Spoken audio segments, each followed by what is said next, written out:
Good evening, I'm Laura Lee. And I'm Dan Wolf. Thanks for joining us. As Hibbing's union teachers and staff inch closer to a possible strike, as school board members today approved a contingency plan. As we reported last week, 115 Hibbing school employees with the AFSCME Local 480 union filed their intent to strike last week.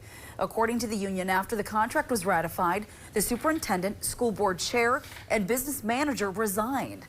Well, now the union claims the new leadership is refusing to honor that contract and wants to go back to the bargaining table. Meanwhile, district leaders say they're committed to working with all employee groups on contracts and pointed to an upcoming $2 million budget shortfall that's complicating the matter. So as of tonight, we remain in the 10-day cooling off window.